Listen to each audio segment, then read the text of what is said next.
What's up, guys? What's going on? Welcome back to the channel. Look at that. Woo.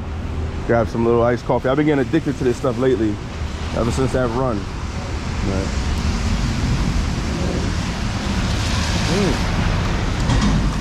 This thing is weird, you see? Sometimes it doesn't lock and unlock. Now it's working. Oh. But believe it or not, I think I recorded it. Sometimes you actually have to tap the key to get it to start. Oh my, yo, bro, what the, bro. Yeah, my BMW has comfort access, but sometimes it doesn't work. And you know, you can put the key in here, but if I have comfort access, I'm gonna use it. So you gotta tap it. I don't know why, but something's wrong with this key. I changed the battery, but you gotta kind of tap it. Like, look, nothing. Look.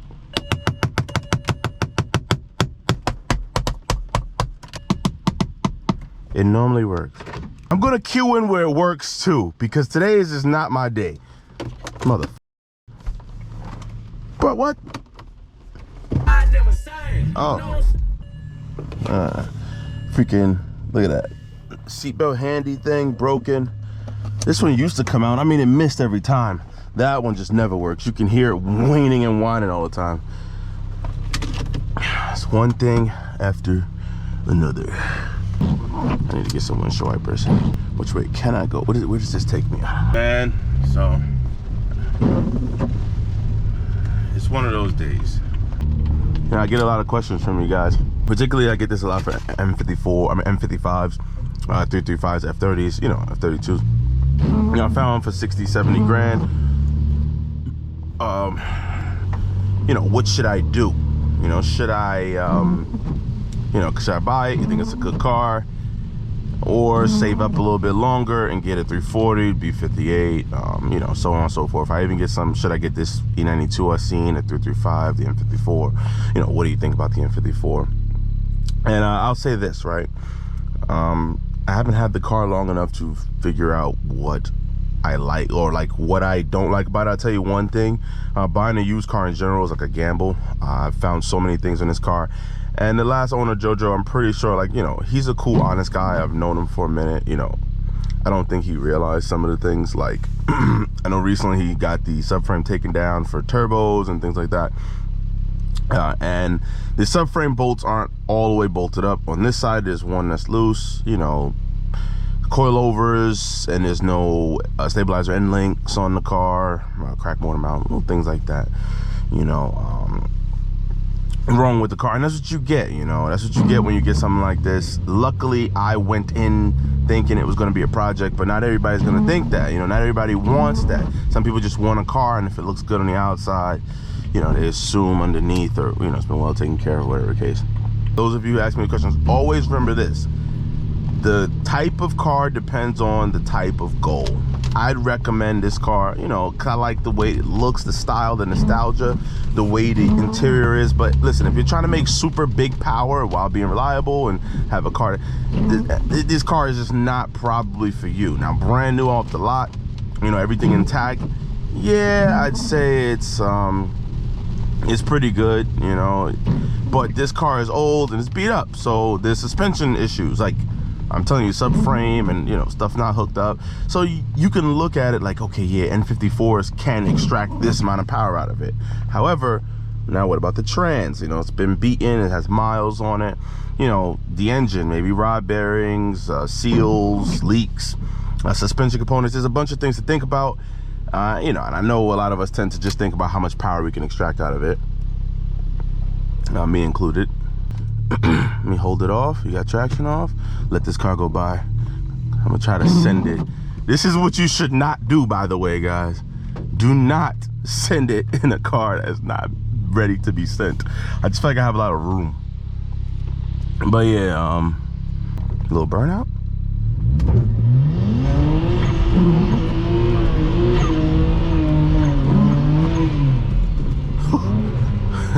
That was a little fun. After you do some stuff like that and you live, remember that traction is still off, because that could be what really gets you. Because like, you know how you hype and you just want to send it again, and there's cars, you forget that you ain't turned traction back on. I remember, but trust me, I've only know because I've made that mistake before.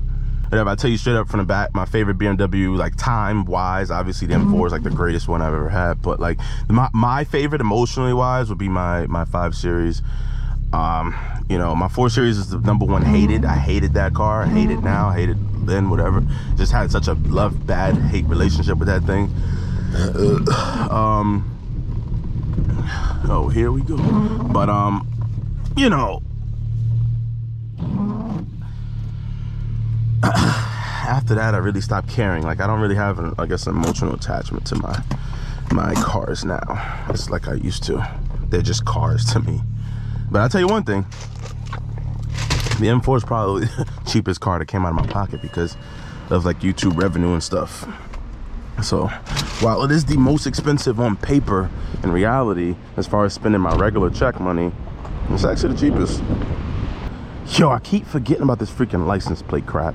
I gotta really put it up there, but here she goes. We over here, about to run in there and do some dope shit. I don't even know if Phil's here yet.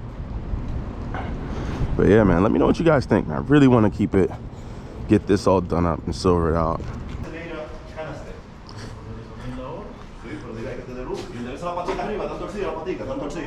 Phil ain't wake up yet? Yeah, no, he's in the way. Oh, okay.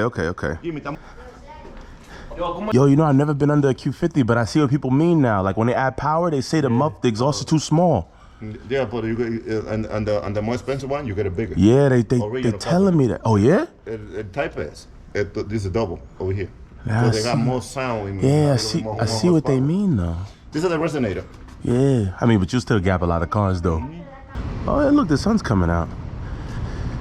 Oh man, look at that, sun shining on the 335. Thing looking good. Oh, there go my guy Phil coming down the block now.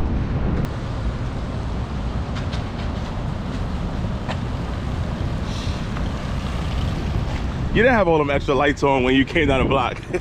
I saw you. Yo, everybody, yo, when the camera comes on, everybody does something different, something a little extra. Let me light him up. Make sure he's awake. Yeah, I'm woke, man. Oh, you been good? I mean, it's only been, what, a couple hours since we last seen each other. I left here at 1:30. Shit, you better than me. This thing is Autoflex too. Yo, check him out, Pro Dipper. See, look, all you gotta do, look at him. He ain't had to pop on a curb like that, but you know.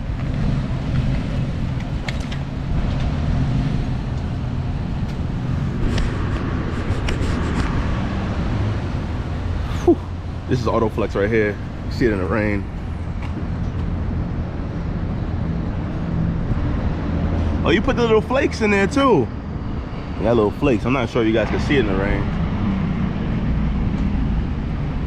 You did the flakes. See, this is dope. It looks like an OEM type of color. Well, what color is it? It's Evil Red with Evil Red? Evil Red with Red Martian. Red Martian. It looks like a factory color, bro. Sheesh, that looks nice, man. Sure. And Jimmy, on the carro. Yo, so I'm pretty freaking tired. GoPro is the only thing that's alive, so hopefully you guys have good lighting. We still here over at the shop. We are not doing the 335 just yet. So how I think it's gonna work with the 335 is I'm gonna just drop it off. I'm gonna leave it here. I'm gonna let Pro Dipper do his thing. We have the Mustang in there doing some custom work too. Throw his own like paint splash. I don't know, he's gonna use spray cans. It's gonna be insane. I think this is the first time that this is going to be done. I don't know, I could be wrong. I've been wrong about a lot of things lately. Stay tuned. My guy Phil's back here, gonna chop up some stuff. And we should be getting out of here, but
Those of you who are not familiar with what Autoflex is, it is a removable, peelable paint, I'd say. You know, it's kind of sort of what people would say is plastic dip, but it's like a grown-up version, more mature, durable. You could polish, sand, buff it, lasts a long amount of time.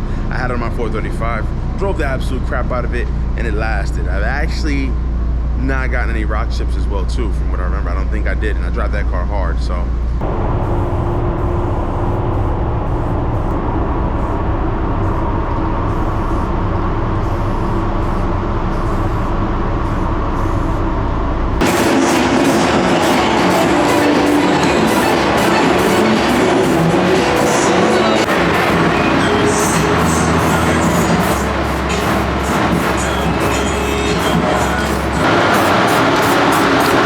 This shit like a Dorito. You ever get the real good Dorito in a bag with all the seasoning on that shit?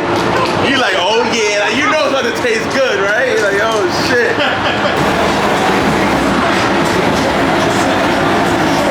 The Jeff Dahmer right here.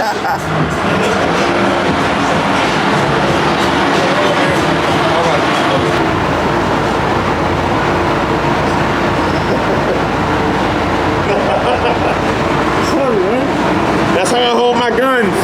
That's how I hold my guns. It's kind of heavy, man. This is day 3. Day 3 of me taking this drive. Day 3 of me sitting in this traffic.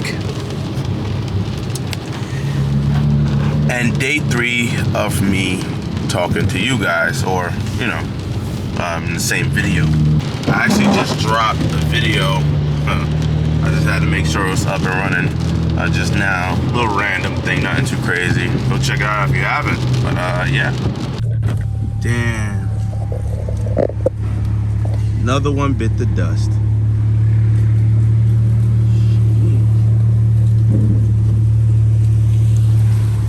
So we have arrived. Phil's in there already peeling some stuff away. This thing looks crazy. This is overspray. Look at the overspray. Imagine the actual body panels. Yeah, because this is just a couple little, you know, Like just the overspray.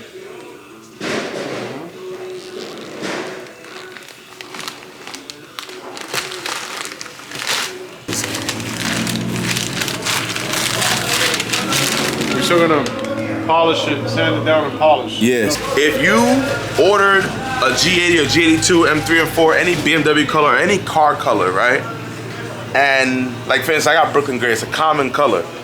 You didn't have the time, you didn't have the money, or you didn't have whatever the case may be to get an individual color.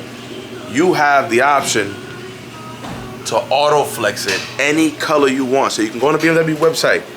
I guess all you need is what? The color code, right, Phil? Yeah. You need a color code, and then boom. Just like that, Phil will make your car look like whatever you want it to look like. In the beginning, I wanted to do like a wild color on my cars, and then I realized how old I was and boring. This is kind of why I had to get this footage for you guys to show you guys what the possibilities of Autoflex is. And then me, I'm gonna go with one of the individual colors, the colors that came from factory. And you know, he gonna add his little spice to it. We're gonna see. Like I told you before, bro, it looks like a Mustang. Like this is a Mustang color. It looks like it was originally either yellow or orange, and the guy ran over people at a car meet. And this how you got like the blood. Like this is like the blood that everybody ran over. Like look. Right here, he's doing some donuts or something. Over somebody's arm. Yeah. And then boom, all little blood spurts come out the back.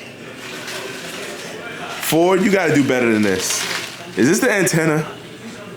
That's the antenna, but that's, you know, you put the whole gasket on there. And Yeah, no, I know, but what I'm saying is like cars don't even have these anymore. Yeah. Todo, primo, todo.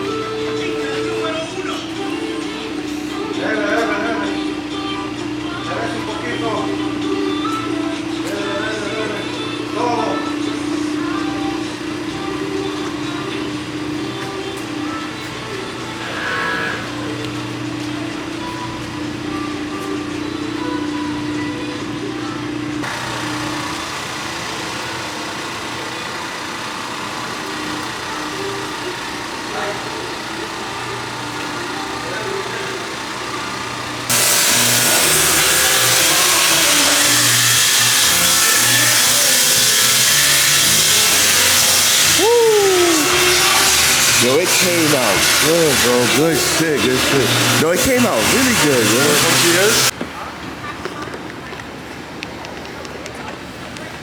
Here we go. Finally working.